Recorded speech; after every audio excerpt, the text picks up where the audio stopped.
ಮನುಷ್ಯ ಕುಮಾರನು ಕೆಟ್ಟು ಹೋಗಿರುವುದನ್ನು ಹುಡುಕಿ ರಕ್ಷಿಸುವುದಕ್ಕೆ ಬಂದನು.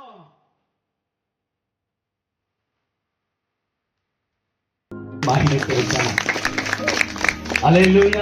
ಇದು ಸ್ವಲ್ಪ ಕಾಮಿಡಿ ಇದ್ರೂ ಕೂಡ ಆದ್ರೆ ತುಂಬಾ ವಿಷಯಗಳಿದೆ. ಇವತ್ತು ಅನೇಕ ವ್ಯಕ್ತಿಗಳು ಕೂಡ ಇದೇ ತರ ಅನೇಕ ಸಮಾಧಾನ ಇಲ್ಲದೆ, ಸಂತೋಷ ಇಲ್ಲದೆ, ಎಷ್ಟೋ ಜನ ಸಿಗರೆಟ್ಗೆ ಅಡಿಕ್ಟ್ ಆಗ್ತಾ ಇದಾರೆ, ಎಣ್ಣೆಗೆ ಅಡಿಕ್ಟ್ ಆಗುತ್ತಾ ಇದಾರೆ, ಲವ್ಗೆ ಅಡಿಕ್ಟ್ ಆಗ್ತಾ ಇದಾರೆ, ಫಿಲಿಮ್ಗೆ ಅಡಿಕ್ಟ್ ಆಗ್ತಾ ಇದಾರೆ, ಧಾರಾವಾಹಿಗೆ ಅಡಿಕ್ಟ್ ಆಗ್ತಾ ಇದಾರೆ. ಕಾರಣ ಅವರ ಜೀವನದಲ್ಲಿ ಸಮಾಧಾನ ಇಲ್ಲ. ಪ್ರಿಯ ದೇವಚಂದ್ರೇ, ಇಲ್ಲಿ ಬಂದಿರುವ ನಿಮ್ಮೆಲ್ಲರೂ ನೋಡಿ ನಾನು ಕೇಳುವಂತ ವಿಷಯ ಏನಂದ್ರೆ, ದೇವರು ಈ ಲೋಕಕ್ಕೆ ಬಂದಿದ್ದ ಸಂದೇಶವನ್ನು ನಾವು ಕೇಳಲಿಕ್ಕಿದ್ದೇವೆ. ಯಾಕೆ ನಾವು ಇದೆಲ್ಲ ಮಾಡಿದ್ದೀವಿ ಅಂದ್ರೆ, ನೀವೆಲ್ಲರೂ ಕೂಡ ಆ ಸಮಾಧಾನ ಹೊಂದಿಕೋಬೇಕು. ಸಮಾಧಾನ ಇಲ್ಲದೆ ಮನುಷ್ಯ ಬದುಕಕ್ಕೆ ಸಾಧ್ಯ ಇಲ್ಲ. ಹಾಗೆ ಪಾಸ್ಟರ್ ಸಾಕ್ಷಿ ಹೇಳಿದ್ರು, ಚಿಂತೆ ಇರೋರು ಅವರು ಸಮಾಧಾನವಾಗಿ ಇರಕ್ ಸಾಧ್ಯವಿಲ್ಲ, ನೆಮ್ಮದಿಯಾಗಿ ನಿಂದೆ ಮಾಡಕ್ ಆಗಲ್ಲ. ದೇವರ ವಾಕ್ಯದಲ್ಲಿ ಒಂದು ವಾಕ್ಯ ಹೇಳ್ತದೆ, ಕೆಲವು ಸಮಯದಲ್ಲಿ ನಾವೆಲ್ಲ ಅನ್ಕೊಂತೀವಿ ಡಿಸೆಂಬರ್ ಬಂದ್ರೆ ಕ್ರಿಸ್ಮಸ್ ಕೊಂಡಾಡುವಂತಹ ದಿನಗಳು. ಎಲ್ಲ ಜನಾಂಗಗಳು ಕೂಡ, ಎಲ್ಲ ದೇಶದಲ್ಲಿ ಕೂಡ ಕ್ರಿಸ್ಮಸ್ ಕೊಂಡಾಡುತ್ತಾರೆ. ನಾವ್ ಎಲ್ಲಿ ಹೋದ್ರು ಕೂಡ, ಯಾವ ಸ್ಥಳದಲ್ಲಿ ಹೋದ್ರು ಕೂಡ ಕ್ರಿಸ್ಮಸ್ ಕೊಂಡಾಡುತ್ತಾರೆ. ಇದಕ್ಕೆ ಜಾತಿ ಇಲ್ಲ, ಭೇದ ಭಾವ ಇಲ್ಲ, ಭಾಷೆ ಇಲ್ಲ, ಎಲ್ಲ ಜನರು ಕೂಡ ಕೊಂಡಾಡುವಂತ ಒಂದೇ ಒಂದು ಹಬ್ಬ, ಅದು ಕ್ರಿಸ್ಮಸ್. ಆದ್ರೆ ಕ್ರಿಸ್ಮಸ್ ನಲ್ಲಿ ಇರುವಂತ ಒಂದು ಪ್ರಾಮುಖ್ಯತೆಯನ್ನ ಮರೆತು ಬಿಟ್ಟಿದ್ದಾರೆ. ಯೇಸು ಸ್ವಾಮಿ ಈ ಲೋಕದಲ್ಲಿ ಬಂದಿದ್ದ ಉದ್ದೇಶನ ಮರೆತು ಬಿಟ್ಟಿದ್ದಾರೆ. ಎಲ್ಲರೂ ಸ್ಟಾರ್ ಹಾಕ್ಸ್ತಾ ಇದಾರೆ, ಕ್ರಿಸ್ಮಸ್ ಟ್ರೀ ಇಕ್ತಾರೆ, ಸಂಡೆ ಕ್ಲಾಸ್ ಇಕ್ತಾರೆ, ಎಲ್ಲ ಕೂಡ ಇದ್ರೂ ಕೂಡ ಯೇಸು ಇಲ್ಲದೆ ಅನೇಕರ ಜೀವಿತ ಇದೆ. ಈ ಕ್ರಿಸ್ಮಸ್ ಅಲ್ಲಿ ಯೇಸು ಯಾಕೆ ಈ ಲೋಕಕ್ಕೆ ಬಂದನಂತ ನಾವು ತಿಳ್ಕೊಳ್ಳೋಣ. ಒಂದು ವಾಕ್ಯವನ್ನು ಓದಿಕೊಳ್ಳ್ರಿ. ದೇವರ ವಾಕ್ಯ ಹೇಳ್ತದೆ, ಲೂಕನ ಸುವಾರ್ತೆ 2ನೇ ಅಧ್ಯಾಯ 14ನೇ ವಾಕ್ಯ, ಮೇಲಿನ ಲೋಕದಲ್ಲಿ ದೇವರಿಗೆ ಮಹಿಮೆ, ಭೂಲೋಕದಲ್ಲಿ ಮನುಷ್ಯರಿಗೆ ಸಮಾಧಾನ. ಓದಿ ಆ ವಾಕ್ಯನ. ಮೇಲಾನ ಲೋಕಗಳಲ್ಲಿ ದೇವರಿಗೆ ಮಹಿಮೆ, ಭೂಲೋಕದಲ್ಲಿ ಮನುಷ್ಯರಿಗೆ ಸಮಾಧಾನ, ದೇವರು ಅವರಿಗೆ ಒಲಿಯುತ್ತಾನೆ. ನೋಡಿ, ದೇವರ ವಾಕ್ಯ ಹೇಳ್ತಾರೆ, ಸಮಾಧಾನ ಕೊಡಕ್ಕೆ ದೇವರು ಬಂದನು ಹೊರತು ಮತ್ತೆ ಯಾವುದಕ್ಕೂ ಬಂದಿಲ್ಲ. ದೇವರಿಗೆ ಮಹಿಮೆ, ಇಲ್ಲಿ ಮೇಲಿನ ಲೋಕಕ್ಕೆ ದೇವರಿಗೆ ಮಹಿಮೆ, ಭೂಲೋಕದಲ್ಲಿ ಮನುಷ್ಯರಲ್ಲಿ ಸಮಾಧಾನ. ಹಲ್ಲೆಲೂಯಾ. ಹೆಚ್ಚು ಜನ ಸಂತೋಷವಾಗಿದ್ದೀರಾ? ನಾನು ಒಂದು 10 ನಿಮಿಷ ನನಗೆ ಟೈಮ್ ಕೊಡಿ ಅಷ್ಟೇ, ನಾನು ಮುಗಿಸ್ತೇನೆ. ಹೆಚ್ಚು ನಾನು ಮಾತಾಡುವುದಿಲ್ಲ. ಈ ಸಮಾಧಾನ ನೀವು ಪಡ್ಕೋಬೇಕು. ಸಮಾಧಾನ ಇಲ್ಲದ ಜೀವಿತ ನರಕ. ದೇವರ ವಾಕ್ಯ ಹೇಳ್ತದೆ, ದೇವರ ವಾಕ್ಯ ಹೇಳ್ತದೆ, ದೇವರಿಗೆ ಮಹಿಮೆ, ಮನುಷ್ಯರೆಲ್ಲರಿಗೂ ಸಮಾಧಾನ. ಯೇಸು ಈ ಲೋಕದಲ್ಲಿ 2000 ವರ್ಷದ 25ನೇ ವರ್ಷದ ಮುಂಚೆನೆ ದೇವರು ಈ ಲೋಕದಲ್ಲಿ ಹುಟ್ಟಿದನು. ಯಾಕೆ ಹುಟ್ಟುನು ಅಂದ್ರೆ, ಸಮಾಧಾನ ಇಲ್ಲದ ಮಕ್ಕಳಿಗೆ ಸಮಾಧಾನ ಕೊಡಕ್ಕೆ, ನೆಮ್ಮದಿಲ್ಲದವರಿಗೆ ನೆಮ್ಮದಿ ಕೊಡಕ್ಕೆ, ಸಮಸ್ಯೆಯಲ್ಲಿರುವವರನ್ನ ಬಿಡುಗಡೆ ಮಾಡಕ್ಕೆ ವಾಕ್ಯಗಳಿದೆ. ಆದ್ರೆ ಕೆಲವು ವಿಷಯಗಳನ್ನು ಮಾತ್ರ ನಿಮಗೆ ಮನುಷ್ಯರಿಗೆ ಯಾಕೆ ಸಮಾಧಾನ ಇರಲ್ಲ? ಬೈಬಲ್ ವಾಕ್ಯ ನಮಗೆ ಕ್ಲಾರಿಟಿ ಆಗಿ ಸ್ಪಷ್ಟವಾಗಿ ಹೇಳ್ತದೆ, ಪಾಪ ಮಾಡುವವನಿಗೆ ಸಮಾಧಾನ ಇಲ್ಲ, ಪಾಪದಲ್ಲಿ ಇರುವವನಿಗೆ ಅವನಿಗೆ ಬಿಡುಗಡೆ ಇಲ್ಲ, ಪಾಪದಲ್ಲಿ ಇರುವವನಿಗೆ ನೆಮ್ಮದಿ ಇರಲ್ಲ, ಪಾಪದಲ್ಲಿ ಇರುವವನಿಗೆ ನಿದ್ದೆ ಇರಲ್ಲ, ಅವನ ಮುಖ ಯಾವಾಗ ಗುರು ಗುರು ಅಂತ ముఖం ఎప్పుడు కూడా నాయకರ ಬಗಲ್ತಾ ಇರ್ತಾನೆ. ఎప్పుడు చూసినా కుక్కలాగా మరుగు. సమాధాన ಇಲ್ಲ, సమాధానం ఉండదు. ಬೈಬಲ್ ನಮಗೆ ಹೇಳುತ್ತೆ, ಕ್ರಿಸ್ಮಸ್ ಅಂದ್ರೆ ಏನು? ಕ್ರಿಸ್ಮಸ್ అనగా ఏంటి? ದೇವರು ಮನುಷ್ಯರಿಗೆ ಸಮಾಧಾನ ಕೊಡಕ್ಕೆ ಬಂದನು. దేవుడు మనుషునికి సమాధానం ఇవ్వడానికి ಯೆಶಾಯ ಗ್ರಂಥದಲ್ಲಿ ಹೇಳಲ್ಪಟ್ಟಿದೆ. ಯೆಶಾಯ ಗ್ರಂಥದಲ್ಲಿ చెప్పబడింది, ಸಮಾಧಾನ ಪ್ರಭು, ಸಮಾಧಾನಕ್ಕೆ ಅಧಿಪತಿ, ಸಮಾಧಾನ ಕೊಡುವ ದೇವರು, ಸಮಾಧಾನ ಇಚ್ಛೆ. ಒಂದು ವೇಳೆ ರೋಗದಿಂದ, ಸಾಲದಿಂದ, ಸಂಘರ್ಷದ ಅನೇಕ ಬಾಧೆಗಳಿಂದ ನೀವು ಹೋಗುತ್ತಾ ಇದ್ರೆ, ರಾತ್ರಿ ಹೇಳ್ತಾ ಇದ್ದೀನಿ, ಯೇಸು ನಿಮಗೆ ಸಮಾಧಾನ ಕೊಡಕ್ಕೆ ಬಂದನು. రోగం నుంచి, అప్పుల నుంచి, బాధ నుంచి వెళ్తున్న ప్రతి ఒక్కరికి ఇక్కడ చెప్తున్నారు, యేసే దాన్ని విడిపించడానికి ఈ లోకానికి వచ్చారు. ಇವತ್ತು ಅನೇಕ ಜನರು ಬಂದು ಹೇಳ್ತಾರೆ, ಈ ಕಿಟಕಿ ಆ ಕಡೆ ಹಾಕು, ಈ ಬಾಗಿಲಾಕಿ ಈ ಕಡೆ ಹಾಕು, ನಿನ್ನ ಮನೆಯಲ್ಲಿ ವಾಸ್ತು ಸರಿ ಇಲ್ಲ. ఇప్పుడు వచ్చి అనేక మంది చెప్తారు, కిటికీ ఎత్తి అక్కడే, వాకిలి ఇక్కడే, నీ ఇంట్లో వాస్తు సరి లేదని. ಚೆನ್ನಾಗಿ ಗಮನಿಸಿರಿ, ಕಿಟಕಿಯಲ್ಲಿ ಸಮಸ್ಯೆ ಇಲ್ಲ, సరిగ్గా గమనించుకోండి, కిటికీలో సమస్య ಇಲ್ಲ, సమస్యలే, ಬಿಸ್ನೆಸ್ ಸಮಸ್ಯೆ ಇಲ್ಲ, సమస్యలే, ನಮ್ಮ ಹೃದಯದಲ್ಲಿ ಸಮಸ್ಯೆ. హృదయంలోనే సమస్య. ಹೃದಯದಲ್ಲಿ ಏನ್ ಸಮಸ್ಯೆ? ఏం సమస్య? సమస్య. తమ ఓదమ్మా చదవండమ్మా. మార్కు సువార్త 7:20 వాక్యం. మార్కు సువార్త 7:24. 20. ಆ ವಾಕ್ಯ ಹೇಳ್ತದೆ, ఆ మాట ఇలా చెప్తుంది. ಆತನು ಇನ್ನು ಮನುಷ್ಯರೊಳಗಿನಿಂದ ಹೊರಡುವಂತದ್ದೇ ಮನುಷ್ಯನನ್ನು ಒಲೆ ಮಾಡುವುದು. ಒಳಗಿನಿಂದ ಅಂದರೆ ಮನುಷ್ಯರ ಮನಸ್ಸಿನೊಳಗಿನಿಂದ, ಮನುಷ್ಯನ ಮನಸ್ಸಿನ ಒಳಗಿಂದ ಸೂಳೆಗಾರಿಕೆ, ಕಳ್ಳತನ, ಕೊಲೆ, ಆಧಾರ, ದ್ರವ್ಯಾಶೆ, ಕೆಡುಕುತನ, ಮೋಸ, ಬಂಡತನ, ಹೊಟ್ಟೆ ಕಿಚ್ಚು, ಬೈಗಳು, ಸೊಕ್ಕು, ಬುದ್ಧಿಗೇಡಿತನ, ಇವೇ ಮೊದಲಾದವುಗಳ ಕೆಟ್ಟ ಆಲೋಚನೆಗಳು ಹೊರಡುತ್ತವೆ. ಇವೇ ಮೊದಲಾದ ಕೆಟ್ಟ ಆಲೋಚನೆಗಳು ಇಷ್ಟು ಒಳಗಡೆ ಇಟ್ಕೊಂಡು ಎಲ್ಲಿ ಸಮಾಧಾನ ఇంత ಬರುತ್ತೆ? లోపల పెట్టుకుంటే సమాధానం ఎక్కడ ఉంటుంది? ನಾವು ವಿಶ್ವಾಸಿ ಆಗಿರ್ಬೋದು, మన విశ్వాసం అయ్యొచ్చు. ಫಸ್ಟ್ ಟೈಮ್ ದೇವರ ವಾಕ್ಯವನ್ನು ಕೇಳುವವರಾಗಿರ್ಬೋದು, మొదటిసారి దేవుని వాక్యం వినటం, ನಮ್ಮ ಒಳಗಡೆ ಇವುಗಳೆಲ್ಲ ಇದ್ರೆ ಹೆಂಗ್ ಸಮಾಧಾನ ಇರ್ತದೆ? మనలో ఇవన్నీ ఉంటే ఎలా సమాధానం కలగాలి? ಅನೇಕರಿಗೆ ರೋಗ ಬರೋದು ಇದರಿಂದಲೇ. అనేక మంది రోగం వచ్చే దీని ద్వారానే. ಯಾಕಂದ್ರೆ ಹೃದಯ ಸರಿ ಅಂದ್ರೆ ಹೃದಯಕ್ಕೆ ತೊಂದರೆ ಆಗ್ತದೆ, ಇಡೀ ದೇಹಕ್ಕೆ ತೊಂದರೆ. ఎందుకనగా హృదయం సరి లేదంటే విడి దేహానికి. ಯೇಸು ಸ್ವಾಮಿ ಅಂತಾರೆ, ನಾನು ಸಮಾಧಾನ ಪ್ರಭು, యేసయ్య చెప్పాడు ఆయన సమాధానానికి ನಾನು అధిపతి. ನಿನಗೆ ಸಮಾಧಾನ ಕೊಡ್ತೇನೆ. నేను సమాధానం ನಾನು ఇస్తాను. ಈ ಲೋಕದಲ್ಲಿ ಬಂದದ್ದು ನಿನ್ನ ಮತಾಂತರ ಮಾಡಕ್ಕಲ್ಲ, ఈ లోకానికి వచ్చి నేను మతాంతరం చేయడానికి ನಿನ್ನ కాదు, ಹೆಸರು ಬದಲಾಯಿಸಕ್ಕಲ್ಲ, నీ పేరు మార్చడానికి కాదు, ಜಾತಿ ಬದಲಾಯಿಸಕ್ಕಲ್ಲ, మార్చడానికి కాదు, ಅಥವಾ ಬೊಟ್ಟು ಎತ್ತಕ್ಕಲ್ಲ, కానీ బొట్టు తీయడానికి కాదు, ಬಲ ತೆಗೆಯಕ್ಕಲ್ಲ, ಕಾಲು ಮೆಟ್ಟು ತೆಗೆಯಕ್ಕಲ್ಲ. ಯೇಸು ಬಂದಿದ್ದು ಸಮಾಧಾನ ಕೊಡಕ್ಕೆ, సమాధానం ఇవ్వడానికి, ಸಮಾಧಾನ ಕೊಡಕ್ಕೆ, సమాధానం ఇవ్వడానికి, ಕೆಟ್ಟು ಹೋದ ಜೀವಿತನ చెడిపోయిన జీవితాన్ని ಬದಲಾಯಿಸಕ್ಕೆ ದೇವರು మార్పు ಬಂದದ್ದು. చెడ్డగా చేయడానికి. ಇವತ್ತು ರಾತ್ರಿ ನನ್ನ ಶಬ್ದವನ್ನು ಕೇಳುವ ನಿಮ್ಮೆಲ್ಲರಿಗೂ ಯೇಸು ಪ್ರಭು ನಿಮಗೆ ಸಮಾಧಾನ ఈ ಕೊಡ್ತಾರೆ. రోజు రాత్రి నా శబ్దం వింటున్న ప్రతి ఒక్కరికి ఆయన సమాధానం అనుగ్రహించిన ಇವತ್ತು గాక. ಜನರು ಸಮಾಧಾನಕ್ಕಾಗಿ ಎಲ್ಲೆಲ್ಲೋ ಹೋಗ್ತಾ ಇದ್ದಾರೆ. ఇప్పుడు సమాధానం కొరకు ఎక్కడికి వెళ్తున్న ప్రజలు, ಕೆಲವರು ಬೆಟ್ಟಕ್ಕೆ ಹೋಗ್ತಾರೆ, కొండకు వెళ్తున్నారు, ಕೆಲವರು ನದಿಗೆ ಹೋಗ್ತಾರೆ, నదికి వెళ్తున్నారు, ಕೆಲವರು ಎಲ್ಲೆಲ್ಲೋ ಹೋಗ್ತಾರೆ. ఎక్కడెక్కడో ಈ వెళ్తున్నారు. ಸಮಾಧಾನ ಬೇಕು ಅಂತ. ఈ సమాధానం కావాలి. ಪ್ರಿಯ ದೇವ ಜನರೇ, ನಮ್ಮ ಹೃದಯ ಸರಿಯಾಗಬೇಕು. దేవుని పిల్లల మన హృదయం సరిపోవాలి. 1 ಯೋಹಾನ 2:16 ವಾಕ್ಯ ಓದಿ ನೋಡ್ರಿ. 1 యోహాన 2:16 వాక్యం ಇಷ್ಟು చదివించుకోండి. ಕಾರ್ಯಗಳನ್ನ ಯೋಹಾನನು 3 ವಿಷಯದಲ್ಲಿ ಅದನ್ನು ఇవన్నీ ಹಾಕಿದ್ದಾನೆ. 3 విషయాల యోహాను చెప్తున్నాడు. ಅಲ್ಲಿ ಹೇಳ್ತಾರೆ, ಕಣ್ಣಿನ ಆಸೆ, ಶರೀರ ಆಸೆ, ಬದುಕು ಬಾಳಿನ ದಂಬ.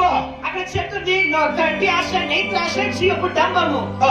ಲೋಕದಲ್ಲಿರುವ ಶರೀರದ ಆಸೆ, ಲೋಕದಲ್ಲಿರುವ ಶರೀರದ ಆಸೆ, ಕಣ್ಣಿನ ಆಸೆ, ಬದುಕು ಬಾಳಿನ ಡಂಬ, ಬದುಕು ಬಾಳಿನ ದಂಬ, ಈ ಮೊದಲಾದವುಗಳೆಲ್ಲವೂ ಇವು ಮೊದಲಾದವುಗಳೆಲ್ಲವೂ ತಂದೆಯಿಂದ ಹುಟ್ಟದೆ, ತಂದೆಯಂತೆ ಹುಟ್ಟದೆ, ಲೋಕದಿಂದ ಹುಟ್ಟಿದವುಗಳಾಗಿದೆ. ಲೋಕದಿಂದ ಹುಟ್ಟಿದವಾಗಿದೆ. ఆ వాక్యం చూసుకుందాం మనం.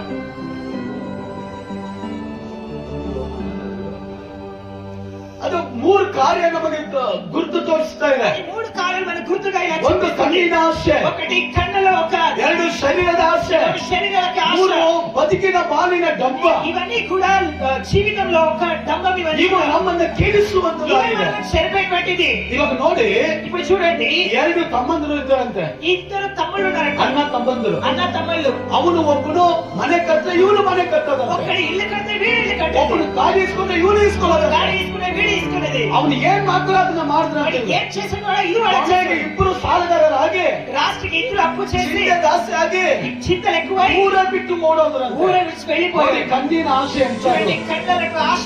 ಯಾರೋ ಮನೆ ಕಟ್ಟರೆ ನಮಗೆ ಹೊಟ್ಟೆ ಕಿಚ್ಚು, ఎవరో ఇల్లు కట్టబడి ಯಾರೋ ಗಾಡಿ ಇಸ್ಕೊಂಡು ನಮ್ಗೆ ಹೊಟ್ಟೆ ಕಿಚ್ಚು. ఎవరో గాడి తీసుకుంటే మనకి ಎಲ್ಲಿಂದ ಬರ್ತದೆ ಇವೆಲ್ಲ? ఎక్కడి నుంచి వస్తున్నాయి? ಇವೆಲ್ಲ ದೇವರು ಹೇಳ್ತಾರೆ, ನಮ್ಮ ಒಳಗಿನಿಂದ ಬರುವಂತೆ ನಮ್ಮನ್ನೇ చూడండి, ಕೆಡಿಸುವಂತದ್ದಾಗಿದೆ. మనలో వచ్చి మనల్నే చెడిపేటువంటి కార్యాలు ఇవి. ಶರೀರದ ಆಸೆ, శరీరం యొక్క ఆశలు, ಶರೀರ ಆಸೆ ನಮ್ಮನ್ನ ಬಿಡ್ತಾ ಇಲ್ಲ. శరీర ఆశ మనం విడిచట్లేదు. ಈ ಶರೀರ ಆಸೆ ನಮ್ಮನ್ನು ಕೊಲ್ಲುವಂತದ್ದು. ఈ శరీర ఆశ మనం చంపేటువంటిది. ಬದುಕು ಬಾಳಿನ ದಂಬ.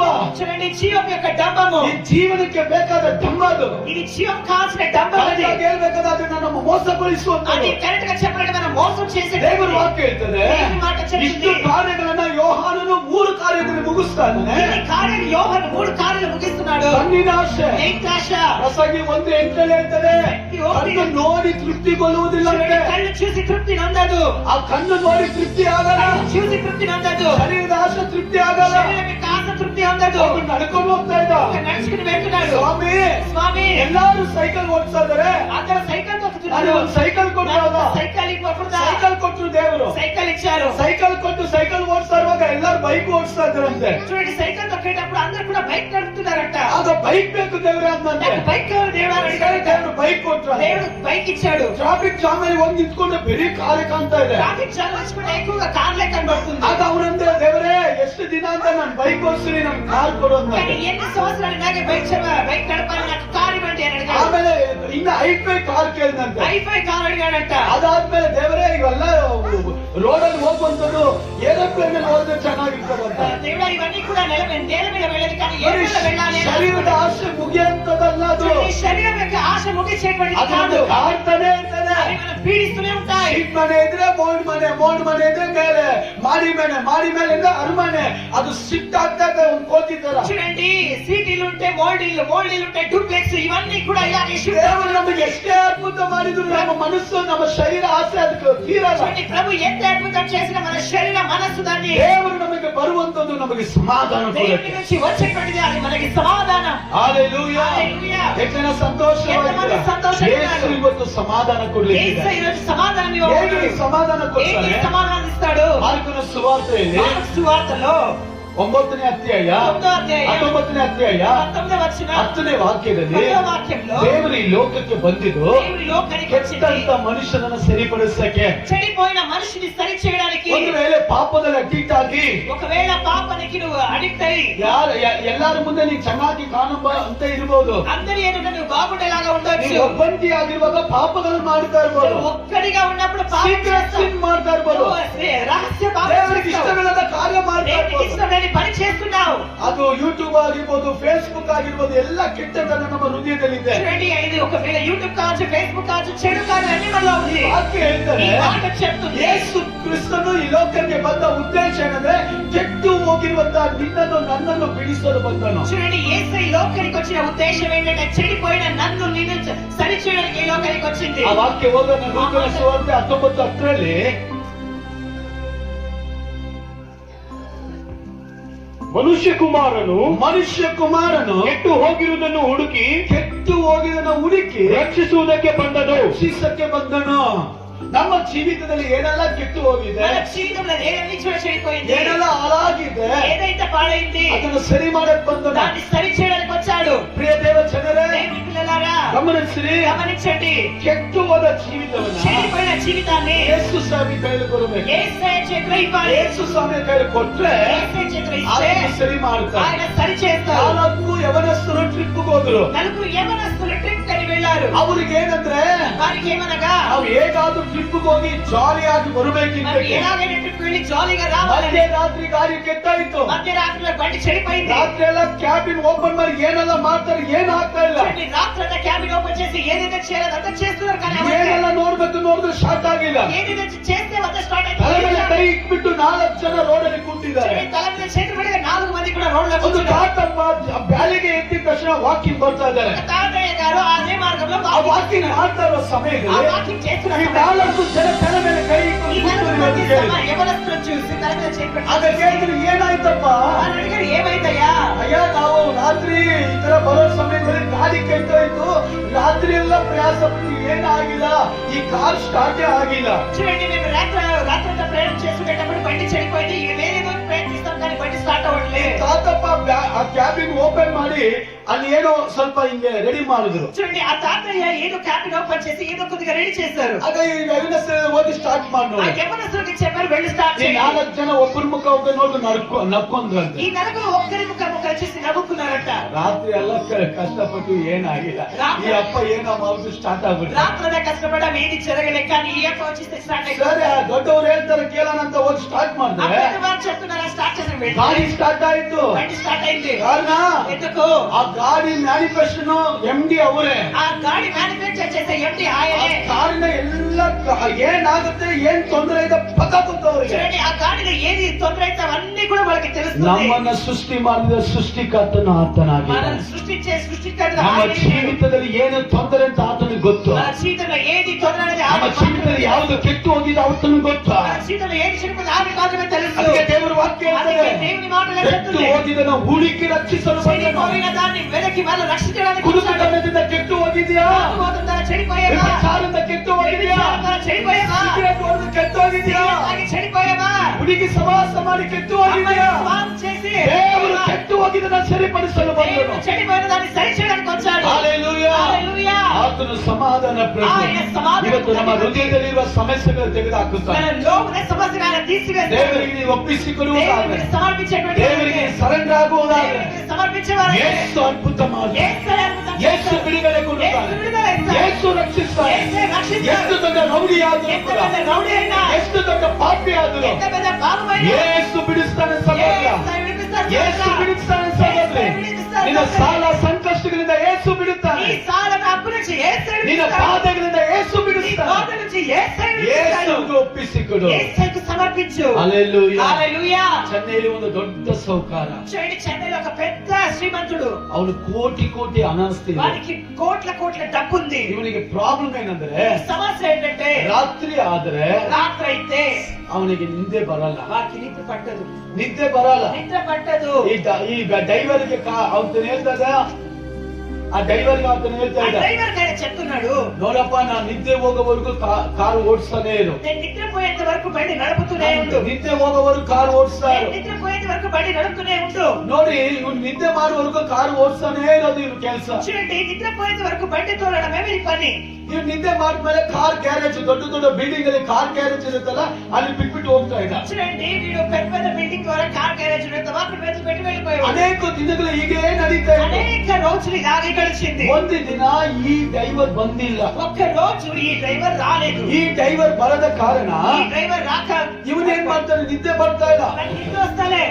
ರಾತ್ರಿ ಆದ್ರೆ ಭಯ ಉಂಟಾಗ್ತದೆ. రాత్రి అయితే భయం, ಗೊಂದಲ ಒಳಗಡೆ ఏదో ఒక రీతిగా భయం. ನಡ್ಕೊಂಡು ಹೋಗ್ತಾ ಇದ್ದಾನೆ. నడుచుకుని వెళ్తూనే వాడు. ಹೋಗ್ತಾ ಇದ್ದಾನೆ. వెళ్తూనే వాడు. ಹೋಗ್ತಾ ಇದ್ರೆ ಒಂದು ಚಿಕ್ಕ ಗುಡಿಸಲು ಹಾಕೊಂಡು ಮನೆ ಇದೆ, ಒಂದು ಮನೆ. చూడండి, అక్కడ చిన్న గుడిసెలో ఉన్న ఒక ಚಿಕ್ಕ ದೀಪ, ಒಂದು చిన్న దీపం ಒಂದು పెట్టి, ಬಿಂದಿಗೆ, ఒక బిందిగే, ಒಂದು ಚಾಪೆ, ఒక చాప, ಒಂದು ಗಂಡ, ఒక భర్త, ಒಂದು ಹೆಂಡತಿ, ఒక భార్య, 2 ಮಕ್ಕಳು. ఇద్దరు పిల్లలు. ಅವ್ರು ತುಂಬಾ ಸಂತೋಷವಾಗಿದ್ದಾರೆ. ఎక్కువగా సంతోషంగా ఉన్నారు. ಇವನಿಗೆ ತುಂಬಾ ಕೋಪ వారికి ಬಂದ್ಬಿಟ್ಟು, చాలా కోపం వచ్చింది.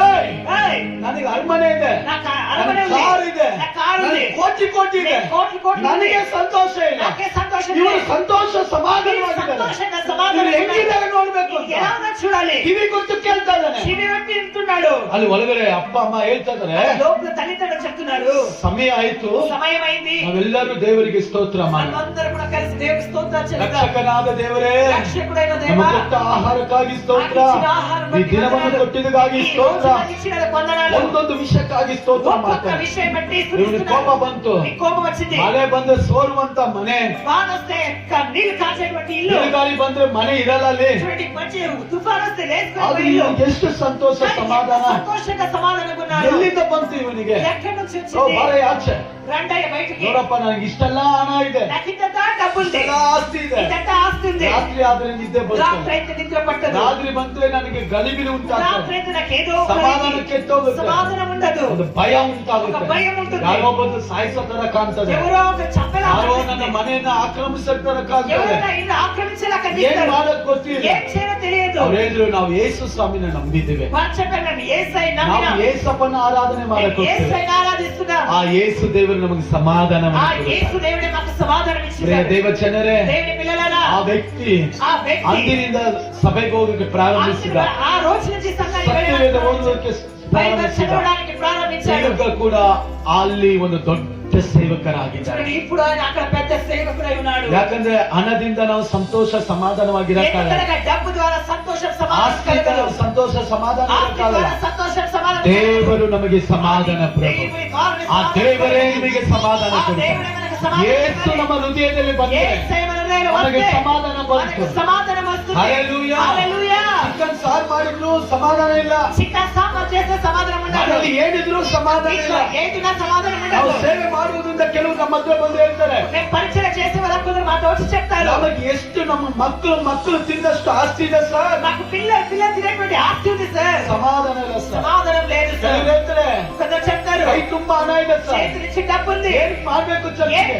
చేయాలి సంఘానికి? ఉంది ಮೈ ತುಂಬಾ ರೋಗ ಇದೆ కానీ ಸರ್. ఒళ్ళు నుంచి రోగం ನನಗೆ ఉంది ಪ್ರೇಯರ್ ಮಾಡಿ నాకు ಸರ್. ప్రార్థించండి ನನಗೆ సార్ ಪ್ರೇಯರ್ ಮಾಡಿ నాకు ಸರ್. ప్రార్థించండి సార్ ಸಮಾಧಾನ ಇಲ್ಲ ಸರ್. సమాధానం లేదు ನೀವು సార్ ನಮಗಾಗಿ ಪ್ರೇಯರ್ ಮಾಡಿ. ప్రార్థించండి ಅದು నాకు. ಯೇಸು ನಮಗೆ ಸಮಾಧಾನ ఆ ಕೊಡಲಿ. యేసయ్య నాకు సమాధానం ನೆಮ್ಮದಿ ఇవ్వండి. ಕೊಡಲಿ. నెమ్మది ఇవ్వండి. ಒಬ್ಬ ದೊಡ್ಡ ಸೇವಕರು ఒక ಹೇಳಿದ್ರು, పెద్ద సేవకులు ఇలా ನಮ್ಮ చెప్పారు ಕೈಯಲ್ಲಿ ಹಣ ಇರುತ್ತೆ, మా చేతిలో డబ్బు ఉంటుంది ದೊಡ್ಡ ಮನೆ ಕಟ್ಟಬಹುದು, పెద్ద కట్టొచ్చు ನೆಮ್ಮದಿ ದೇವರು ಕೊಡಬೇಕು. నెమ్మది అనేది ప్రభు ನಮ್ಮ ఇవ్వడం ಹತ್ರ ಹಣ ಇರುತ್ತೆ, మనకి డబ్బు ఉంటుంది ಔಷಧಿ ಇಸ್ಕೊಂತೀವಿ, ఔషధం ಆರೋಗ್ಯ ఎప్పిస్తాం ದೇವರು ಕೊಡಬೇಕು. కానీ ఆరోగ్యం ప్రభు ನಾವು ఇచ్చేది ಎಂತ ಬೆಡ್ ಬೇಕಾದ್ರೆ ಇಸ್ಕೋಬಹುದು, ఎలాంటి బెడ్ కావాలో ಆದ್ರೆ తీసుకోవచ్చు ನಿದ್ದೆ ದೇವರು ಕೊಡಬೇಕು. కానీ నిద్ర మాత్రం ప్రభు ನಮಗೆ ఇవ్వాల్సింది ತಿನ್ನಕ್ಕೆ ಏನೇನ್ ಬೇಕಾದ್ರೂ ತಗೋಬಹುದು, తినడానికి ఏది కావాలో ಆದ್ರೆ తీసుకోవచ్చు ಹಸಿವು ದೇವರು ಕೊಡಬೇಕು. కానీ ఆఖరిది ప్రభు ఇవ్వాలి ಬುಕ್ ದುಡ್ಡು ಕೊಟ್ಟು ಎಷ್ಟು ಬುಕ್ ತಗೊಂಡ್ರು, బుక్ డబ్బులు ఇచ్చి ఎన్ని బుక్కులు కొన్నాను ಜ್ಞಾನ ದೇವರು ಕೊಡಬೇಕು. జ్ఞానం అనేది ప్రభు ఇవ్వాలి ದೇವರು ಸಮಾಧಾನ ಪ್ರಭು. దేవుడు సమాధానం యొక్క ನಿಮಗೆ ಇವತ್ತು అధిపతి ರಾತ್ರಿ ಏಸು ಸಮಾಧಾನ ఈ ಕೊಡಲಿ. రోజు రాత్రి యేసు నీకు సమాధానం ರಾತ್ರಿ ನಾವು ಇಷ್ಟು ಕೂಗಿ ಹೇಳ್ತಾರೆ, ఎందుకు మేము ఇలా చెప్తున్నాం ನನ್ನ ಲೈಫ್ ಅಲ್ಲಿ ಆದಂತ ಘಟನೆ, నా జీవితంలో జరిగిన ఒక ನನ್ನ సంఘటన ಜೀವಿತದಲ್ಲಿ ಆದಂತ ಪರಿಸ್ಥಿತಿ, నా జీవితంలో జరిగిన ఒక సంఘటన ಸಣ್ಣ ಹುಡುಗನಾಗಿದ್ದಾಗ నేను చిన్న వయసులో ఉన్నప్పుడు ನಾನು ನಮ್ಮ ಅಪ್ಪ ನಮ್ಮ ಅಕ್ಕ ಇಬ್ಬರು ನಮ್ಮ ತಮ್ಮ ಸುಮಾರು 6 ಜನ నేను మా తల్లి గారు మా తండ్రి గారు మా ఇద్దరు అక్కలు మా ఒక తమ్ముడు మేము 6 మంది ತುಂಬಾ ఉన్నాం ಸಂತೋಷವಾಗಿದ್ದೀವಿ. ఎక్కువగా ಸಂತోಷంగా ఉన్నాం ಇದ್ದಕ್ಕಿದ್ದಾಗ ನಮ್ಮ ಅಪ್ಪ ಕುಡಿಯಕ್ಕೆ ಸ್ಟಾರ್ಟ್ ಆದ, అనుకున్నలాగానే మా తండ్రి గారు తాగడానికి ಕುಡಿದು ಬಂದು తాగి వచ్చి ನಮ್ಮ ಅಮ್ಮನ ಹಿಡ್ಕೊಂಡು ಹೊಡಿತಾ ಇದ್ದ. మా తల్లి గారు పట్టుకుని కొడుతూనే ఉండేవారు ನನಗೆ ನೆನಪಿರೋವರೆಗೂ ನಮ್ಮಮ್ಮ ಡೈಲಿ ಒದೆ ತಿಂದಿದ್ದಾರೆ. నాకు జ్ఞాపకం ఉన్నంత సేపు చెప్పాలంటే వారు ಭಯಂಕರ ಒದೆ, డైలీ ఏంటి ಅನುಮಾನ, అనుమానం ಸ್ನಾನ ಮಾಡಂಗಿಲ್ಲ, స్నానం చేయట్లే ಒಳ್ಳೆ ಬಟ್ಟೆ ಹಾಕಂಗಿಲ್ಲ, బట్టలేనట్లే ಹೂವ ಇಕ್ಕಂಗಿಲ್ಲ, ఉప్పులు పెట్టుకోనట్లే ಅಲಂಕರಿಸಿಕೊಳ್ಳಂಗಿಲ್ಲ, అలంకరించుకోవట్లే ತಪ್ಪಾಗಿ ಮಾತಾಡೋದು, తప్పుగా మాట్లాడడం ಹೊಡೆಯೋದು, కొట్టేది ಆ ಹಿಂಸ ಕದಿಯಲಾರದೆ ఇంత తట్టుకోక ಫ್ಯಾನ್ಗೆ ನೇಣು ಹಾಕೊಂಡು ಸತ್ತೋದು. ఫ్యాన్కి నేనేసుకుని చనిపోయాడు ಚಿಕ್ಕ ಹುಡುಗ, నేను చిన్న ಚಿಕ್ಕ వయసులో ವಯಸ್ಸಲ್ಲಿ ಸಮಾಧಾನ చిన్న ಕಳ್ಕೊಂಡು వయసులోనే సమాధానం ತಾಯಿಯ పోగొట్టుకున్నాను. ಪ್ರೀತಿ ಕಳ್ಕೊಂಡು తల్లి ప్రేమలే ಏನ್ ಮಾಡ್ಬೇಕು ఏం ಗೊತ್ತಿಲ್ಲ. చేయాలో తెలియదు. ನಾವು ಬಾಡಿಗೆ ಮನೇಲಿದ್ದೀವಿ, నేను అద్దె ఇంట్లో ಆ ఉన్నా. ಬಾಡಿಗೆ ಓನವರು ನಮ್ಮ ಅಮ್ಮ ನೇಣು ಹಾಕೊಂಡ್ರು ಅಂತ ಪಾತ್ರೆ ಎಲ್ಲ ಇತ್ತು ಆಚೆ ಬಿಸಾಕ್ಬಿಟ್ಟು, ఆ బాడిಗೆ వచ్చే ఓనర్ గారు మీ అమ్మగారు నేనేసుకున్నారని పాత్ర బయటకు వేసేసారు. ನಮ್ಮ ಅಪ್ಪ ದೊಡ್ಡ ಕುಡುಕ, మా తండ్రి గారు పెద్ద తాగుబోతున్నారు. 24/7 ಯಾವಾಗ್ಲೂ ಕುಡಿಸ್ತಾರೆ. 24 గంటలు కూడా తాగుతూనే ఉండేవారు. ನಮ್ಮ ಅಪ್ಪ ನಾವು ಇದ್ದಂತ ಸ್ಥಳದಿಂದ ವೈಟ್ಫೀಲ್ಡ್ ಇದ್ದಿದ್ದು, ನಮ್ಮ ಅಪ್ಪ ಟೌನ್ ಅಲ್ಲಿ ಕೆಲಸಕ್ಕೆ ಹೋಗ್ತಾ ಇದ್ದಾರೆ. మా నాన్న ఉండేటువంటి స్థలం నుంచి టౌన్ హాల్ కి పనికి వెళ్ళేవారు. ಬರುವಾಗ ಅರ್ಧ ಕೆಜಿ 1 ಕೆಜಿ ಅಕ್ಕಿ ತಗೊಂಡ್ ಬರ್ತಾರೆ. వచ్చేటప్పుడు ఒక 1/2 కేజీ బియ్యం తీసుకుని వచ్చేవారు. ಅಪ್ಪ ಬಂದು ಅಕ್ಕಿ ಕೊಟ್ರೆ ಅದಕ್ಕೆ ಇಷ್ಟೊಂದು ಸುಮಾರು ಒಂದು 10-11 ಗಂಟೆ ಆಗೋದು. ಈ ತರ ಅದು ಕಟ್ಟಿಗೆಲ್ಲ ಹುಡುಕಿ ಒಲೆ ಹಚ್ಚಿ ಅದನ್ನ ಗಂಜಿ ಮಾಡಿ ನಮ್ಮಪ್ಪ ನೀರು ಕುಡಿತಾ ಇದ್ರು, ನಾವು ಅದ್ರ ಅನ್ನ ತಿಂತಾ ಇದ್ವಿ. చూడండి, ఒకవేళ మా నాన్న తెచ్చేవారైతే దాన్ని అంతా కూడా చేసి పెట్టి 10-11 అయ్యేది. ఎందుకనగా అక్కడ కట్టలంతా ఏరు పని అలా చేయడం వల్ల 11-10 గంటలు అయ్యేది. ತುಂಬಾ ಹಿಂಸೆ ಜೀವಿತ. ఎక్కువగా హింస జీవితంలో. ಆ ತರ ಅಪ್ಪ ಒಂದೊಂದ್ ದಿನ ಬರ್ತಾ ಇದ್ರು, ಒಂದೊಂದ್ ದಿನ ಬರ್ತಾ అలాంటి ಇದ್ರು. ఒక తండ్రి ఒక్కొక్క రోజు వచ్చేవారు, ఒక్కొక్క రోజు రాకుండేవారు. ಆ ಒಂದು ದಿನ ಹಸಿವು, ఒక్కొక్క రోజు ఆకలి. ಎಷ್ಟೋ ಸಮಯ ಟವಲೆತ್ತಿ ಹೊಟ್ಟೆ ಕಟ್ಟಿಕೊಂಡು ನೀರು ಕುಡಿದಿದ್ದ ದಿನಗಳು ಎಷ್ಟೋ ದಿನ. ఒక్కొక్కసారి ఎన్నో రోజులు కడుపుకి టైట్ గా టవల్ ಆ ತರ ನೋಡ್ತಾದ ತಂದೆ ಕುಡಿದು ಒಂದ್ಸರಿ ಆಕ್ಷನ್ ಆಗಿ ಸತ್ತೋದ. ఇలా ఉండే సమయంలో తండ్రి బాగా తాగి ఒక రోజు యాక్సిడెంట్ అయిపోయారు. ಅಪ್ಪ ತಲೆನೂ ನಾವು ನೋಡಿ, మా తండ్రి గారి తల్లి కూడా మేము ಆ చూడలేదు. ಊರಲ್ಲಿ ಇರೋರೆಲ್ಲ ಹೇಳಿದ್ರು, ఆ గ్రామంలో ఉండేవారు చెప్పారు, ಮುಂಡವನ್ನು ಒಳಗಡೆ ಒಳಗೆ ತರಬಾರ್ದು, తలలేని ఒక శరీరం ఊర్లోకి తీసుకురా. ರಾತ್ರಿ 1 ಗಂಟೆಗೆ ಮನೆ ಮಾಡಿದ್ರು. రాత్రి 1 గంటకి పని చేశాం. ನನ್ನ ಕೇಳಿರ್ತಾರ ಸಹೋದರ ಸಹೋದರಿ, నన్ను అడుగుతున్న సోదర సోదరి, ನಮ್ಮ ಲೈಫ್ ಅಲ್ಲಿ ಸಮಾಧಾನದ ಇಲ್ಲದೆ ಹೋಯ್ತು. నా జీవితంలో సమాధానం లేకుండా ನೇಣಾಕನು ಸಾಯದೆ ಇದ್ದಂತ ಯೋಚನೆ ಮಾಡ್ತಾರೆ. నేనేసుకొని చనిపోయేది యథార్థంగా ವಿಷ ಕುಡಿದು ಸತ್ತೋಗನ ಅನ್ಕೊಂಡೆ, విషం తాగి చనిపోయేది. ಬಾವಿಯಲ್ಲಿ ಬಿದ್ದು ಸಾಯನ ಅನ್ಕೊಂಡೆ. బావిలో పడి చనిపోదాం అనుకుంటున్నా. ಜೀವಿಸುವುದಕ್ಕಿಂತ ಸತ್ತ ಚೆನ್ನಾಗಿರುತ್ತೆ. జీవించడానికైనా చనిపోతే ಬದುಕು బాగుంటుంది. ಬೇಡ, ఈ జీవితం వద్దు. ಜೀವಿತ ಬೇಡ. ఈ జీవితం వద్దు. ಆಗೋ ಯಾರೋ ಒಬ್ಬ ಆ ಊರಲ್ಲಿ ಸುವಾರ್ತೆ ಸಾರಕ್ అప్పుడు ಬಂದ್ರು. ఎవరో ఒక గ్రామంలో సువార్త చెప్పడానికి ಅವೆಲ್ಲ వచ్చారు. ಚಿಕ್ಕ ಹುಡುಗರು, వాళ్ళంతా చిన్న చిన్న పిల్లలు. ಅಲ್ಲಿ ಚಿಕ್ಕ ಮಕ್ಕಳನ್ನ ಕರೆದು ಡ್ಯಾನ್ಸ್ ಆಡಿ ಕತೆ ಹೇಳಿ ದೇವರ ವಾಕ್ಯ ಹೇಳಿ ಅವ್ರಿಗೆ ತಿಂಡಿ ಕೊಡ್ತಾ ಇದ್ರು. చూడండి, అక్కడ వచ్చిన చిన్న పిల్లలకి డాన్స్ చెప్పించి కథలు చెప్పించి చిన్న చిన్న ಆದ್ರೆ ಯೇಸು ಸ್ವಾಮಿ ಬಗ್ಗೆ ಕೇಳಕ್ ಹೋಗಿಲ್ಲ, యేసయ్య గురించి వినడానికి వెళ్ళలే. ನಾನು ತಿನ್ನಕ್ ಹೋದೆ. నేను తినడానికి వెళ్ళా. ಆದ್ರೆ ಅವರು ಹೇಳಿದ ಒಂದೊಂದು ಮಾತು ನನ್ನ ಮನಸ್ಸಿಗೆ ಸಮಾಧಾನ చూడండి, ಕೊಡ್ತು. వారు చెప్పే ఒక్కొక్క మాట నాకు సమాధానం ఇచ్చింది. ಪರಲೋಕದಲ್ಲಿ ದೇವರಿಗೆ ಮಹಿಮೆ, మన లోకంలో దేవునికి మహిమ, ಭೂಲೋಕದಲ್ಲಿ ಮನುಷ್ಯರಲ್ಲಿಗೆ ಸಮಾಧಾನ. భూలోకంలో మనుషులతో సమాధానము. ಆ ಸಮಾಧಾನ ದೇವರು ಕೊಟ್ಟರು. ఆ సమాధానమే ప్రభు ಆಗ ನಾನು ಯೋಚನೆ ಮಾಡಿದೆ, నేను యోచించినప్పుడు ನಾನು ಯಾಕೆ ಸಾಯ್ಬೇಕು? నేను ఎందుకు చనిపోవాలి? ಯೇಸು ಸಮಾಧಾನ ಪ್ರಭುವಾಗಿದೆ. యేసయ్య సమాధానం ఈ యేసు ನನ್ನ ಜೊತೆ ಇದ್ದಾನೆ. ఈ యేసే నాతో ఉన్నాడు. ದೇವರು ನನ್ನನ್ನು ಕಾಪಾಡುತ್ತಾನೆ. దేవుడు నా నుండి కాపాడుతాడు. ಅವತ್ತು ತೀರ್ಮಾನ ಮಾಡಿದೆ.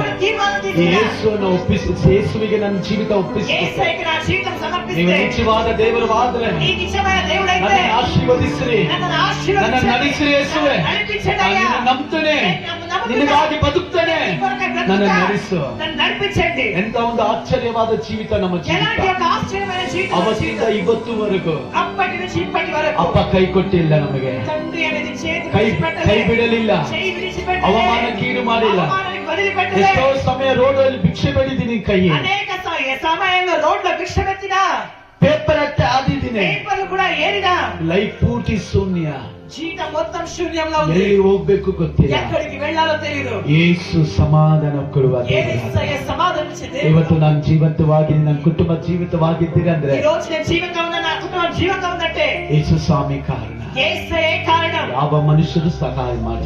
ఏ ఒక్క మనుషుడు ಈ సాయం ಲೋಕದಲ್ಲಿ చేయలేదు. ಎಷ್ಟು ಜನ ಇದ್ರು ಕೂಡ ಯಾರು ಕೂಡ ಸಹಾಯ ఈ ಮಾಡಿ. లోకంలో ఎంత మంది ఉన్నా ఎవరు సాయం చేయలేదు. ನಿಮ್ಮೆಲ್ಲರಿಗೂ ನಾನು ಸವಾಲು ಇಡುತ್ತೇನೆ. మీ అందరికి కూడా నేను సవాల్ చెప్తున్నా.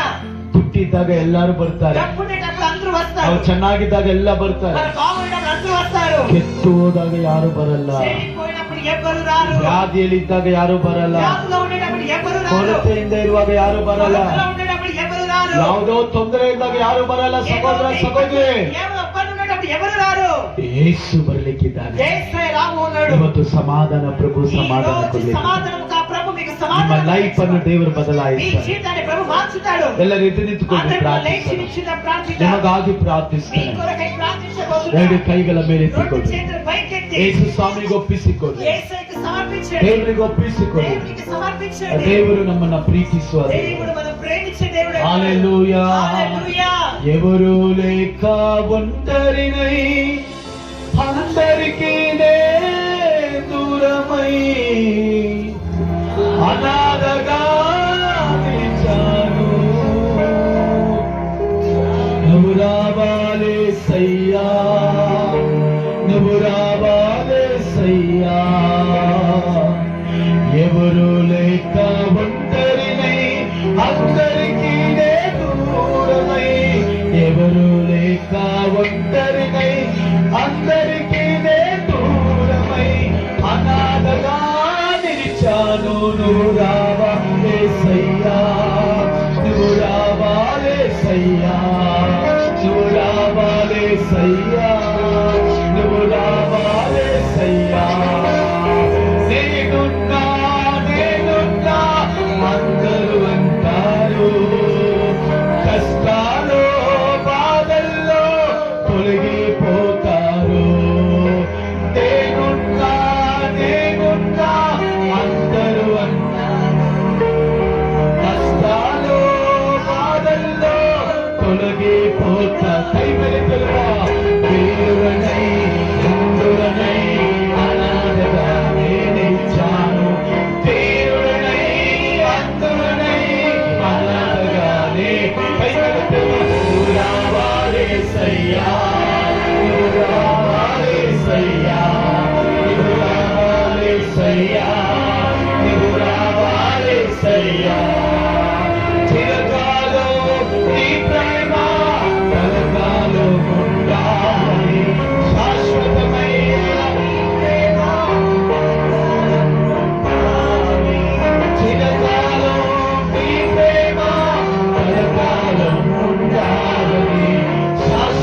రావాలేసయ్యా నువ్వు రావాలేసయ్యా స్నేహితులను మోసం చేశారు బంధువులని నమ్మాను ద్రోహం చేశారు స్నేహితులని నమ్మాను మోసం చేశారు బంధువులని నమ్మాను ద్రోహం చేశారు దేవుడనై అందుడనై అనాథగానే నిలిచాను దేవుడనై అందుడనై అనాథగానే నిలిచాను నువ్వు రావాలేసయ్యా నువ్వు రావాలేసయ్యా నువ్వు రావాలేసయ్యా నువ్వు రావాలేసయ్యಾ